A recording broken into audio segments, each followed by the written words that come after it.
आं सानो बेफोर बेलायाव जोंनि बिटिसिनि सुबुंफ्रा जाहैबाय बिटिसिखौ लानानैनो बेस्थ'जोब गतिके बिटिसिनि सिमा आरो बिटिसिनि जेंनाफोरखौ लानानैनो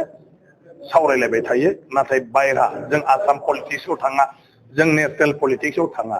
खिन्थु दिनैहाय नेशनेल आरो माने स्टेटनि दिनै जेफोर माने माखासे बिखान्थिफोर प्लेनिंफोर बे प्लेनिंफोर जाहैबाय जोंनि हादोरनि बे बिटिसिआनो जा कार्बि आंलंआनो जा बेफोरखौबो लाफानानै इउनियन टेरिटरियानो जा लादाखआनो जा बेफ्रावबो जाहाथे हादोरनि एरिया डेभेलपमेन्टल' नङा नोगोरारिफोरनिबो जाहाथे मुलाम्फा जानो हायो बिसोर मदद मोननो हायो बेबायदि हाबाफारि लानानै नरेन्द्र मोदी बिथांनि दैदेननायाव आरो हिमन्त बिश्व शर्मा बिथांनि स्टेटखौ दैदेननायाव बेफोरबायदि खामानिया जागासिनो दं मावगासिनो दं दा ओंखायनो बे बेलायाव सानो मा माने बे पार्टी होनोब्ला बे बायहानि माने बे बिटिसिनि पार्टी नङा बे सानबाय थायो नाथाय जेफोर माखासे दिनै बिटिसिनि मानसिफ्रा सुजुग सुबिदाखौ मोनबाय थादों बे जे सेन्ट्रेल सरकार जायखौ बिजेपि सालायदों आसाम सरकार जायखौ बिजेपि सालायदों बिनिफ्रायनो जे जाफैगासिनो दं मुलाम्फाया बेखौ साननो हाया दिनै बर' गोरोबथा 2003 मायथाइयाव खुनु कंग्रेसआ मालाबाबो बर'फोरनो संबिजितारि मोनथायखौ होआखैमोन नाथाय बै समाव बाजपेयी आरो जोंनि माने एल.के. आडवाणी मानव गेदेर बिथांमोननि उद्योग लानायावनो फार्स्ट बे बड'लेण्ड ओनसोला भारत संबिजितनि 6थि सिडुलाव गावनो खुंनो हानाय खुंथायनि गोहोखौ मोनदों बिनि उनाव जेफोर बेवहाय गोरोबथायाव होदोंमोन बे गोरोबथायाव होनाय बायदियै दिनै बिटिसिआ दाजाबाय जोंहा गावनो आयेन दानो हानाय गोहो मोनबाय 40टा डिपार्टमेन्टआव जों बेवनि बाजेटखौ गावनि गोसो बायदि बबे बिफानखौ मावनो गोसो बेफोरखौ जों खालामनानै लानो हानाय बे गोहोखौ मोनबाय 4 जिल्ला जाबाय दिनैथ' 5 जिल्ला जाबाय बिफानारि अफिसफोरखौबो जों गायसननो हाबाय आरो बेखौ लानानै दिनैहाय 4थि खेब ना 5थि खेब 4थि ना दानि इलेक्सना 4थि 5थि खेबसिम इलेक्सन जाफैलायनायनि गुदियावनो बिजेपि 2020 मायथाइयाव दुलाराय बर' फरायसा आफाद आरो गुबुन गुबुन बर' आफादफोरखौ लाजोबनानै इंक्लुडिं एनडिएफबि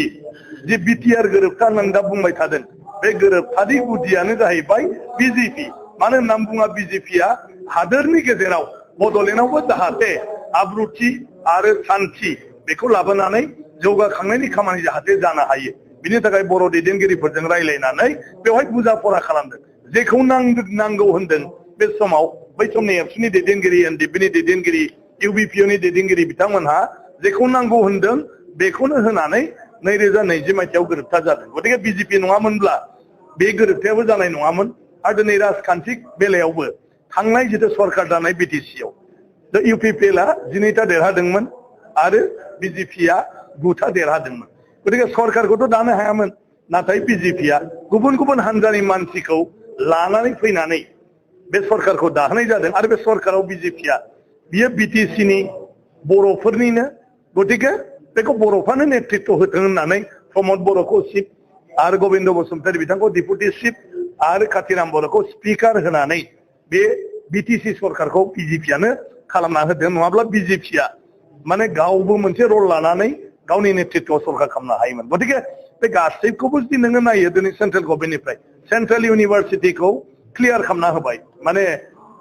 एडुकेशन मिनिस्ट्रिनिफ्राय अलरेडि तेजपुरनि सेन्ट्रेल इउनिभार्सिटिनो दायित्व हरबाय तेजपुरनि सेन्ट्रेल इउनिभार्सिटिया दिनै बेसेबांबा गोबाव जाबाय आरो बोसोरसे बारबायानो आरो हा नागिरनाया आरोखि खिन्थु दिनैसिमबो जों हाखौ होनो हायाखै दा सेन्ट्रेलनिफ्राय क्लियार गासिबो क्लियार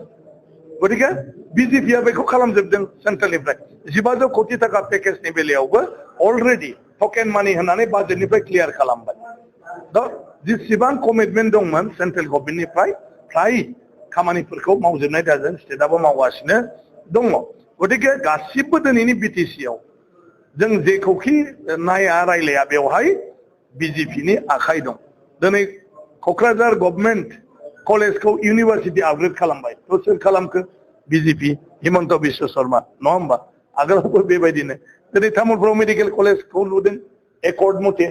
गतिके एकर्ड मथे खोथाखौ मानिनानै सोर अनहरखो सोर मावहरखो जे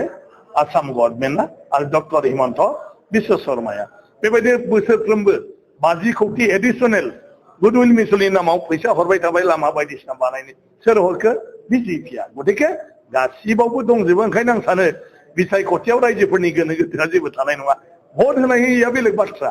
नाथाय बिजेपिया बायह्रानि बा बिजेपि फैबा जोंहा लाब जानो नङा होननानै साननायफ्रा बे गैया जागोन राजखान्थियाव जोंनो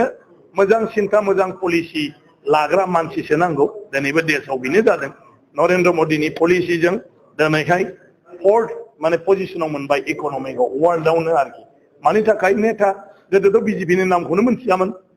दा हिमन्त बिश्व शर्मा दायथ' लानानैबो दिनैहाय बेबायदि जागासिनो दं गतिके आं सानो आरो बे बेलायाव रायजो राजाहा